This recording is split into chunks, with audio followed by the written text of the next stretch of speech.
যে আমাকে আপনাকে জিন জাতিকে আল্লাহ সুবহানাহু ওয়া তাআলা সৃষ্টি করেছেন কেবল মাত্র আল্লাহর গোলামি করার জন্য। আল্লাহর গোলামির জন্য আল্লাহ সুবহানাহু ওয়া তাআলা আমাদেরকে সৃষ্টি করেছেন। আল্লাহ সুবহানাহু ওয়া তাআলা তিনি বলতেছেন ওয়া'বুদ রাব্বাকা হাত্তা ইয়াতিয়াকাল ইয়াকিনাই আল মাউত।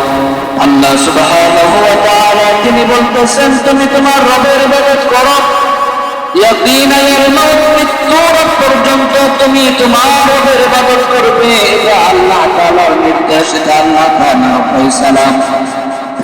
কিতাবের ভিতরে লেখা হয় যদি কোনো মানুষ সমুদ্রের ভিতরে পড়ে যায়, সে বাঁচার জন্য চেষ্টা করতেছে, এই মুহূর্তে যদি সেই সমুদ্রের ভিতরে সে হাবুডুবু খাচ্ছে, এই সময় যদি নামাজের সময় হয়ে যায় আর সে যদি একটা কাঠের টুকরা পায়, সেই কাঠের টুকরা করে সে ইশারায় সেখানে সমুদ্রের ভিতরে সে নামাজ আদায় করবে, তার নামাজ মাউত নাই।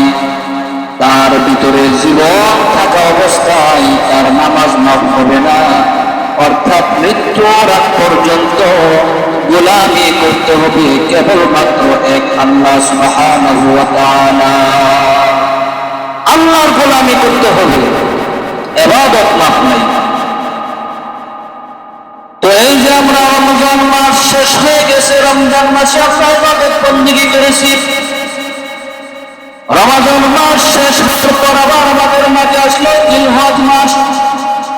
জিলহজ মাসে আমরা অনেকে হজ করেছি, কুরবানি করেছি।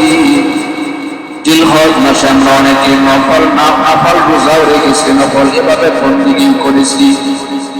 তো রমজান মাস শেষ, জিলহজ মাসের হজ শেষ, কুরবানি শেষ, এখন একটা দীর্ঘ একটা সময় আমাদের সামনে আছে। এই সময়টা আমরা কি করব? এই সময়টাকে আমরা বিশ্রাম করব, আরাম করবো কিনা? না, মুমিনদের কখনো তারা আরাম করতে পারে না। মুমিনের জিন্দেগিতে কোনো আরাম নাই, মুমিনের জিন্দেগিতে কোনো বিশ্রাম নাই। মুমিন এই পৃথিবীতে কষ্ট করবে, মুমিন কবরে যাওয়ার পর সে বিশ্রাম করবে, আর মুমিন সে আরাম করবে আল্লাহ তাআলার জান্নাতের ভিতরে। মুমিনের কোনো বিশ্রাম নাই, মুমিনের কোনো আরাম নাই, মুমিনের কোনো আরাম আয়েশ করার সুযোগ নাই। মুমিনরা এই পৃথিবীতে কষ্ট করবে, জীবিত থাকা অবস্থায় ইবাদত বন্দেগী করবে, পরিশ্রম করবে, আর তারা বিশ্রাম করবে কোথায়? কবরে তারা বিশ্রাম করবে। আর তারা সুখ করবে, শান্তি করবে কোথায়? আল্লাহ তাআলার দেওয়া জান্নাতের ভিতরে তারা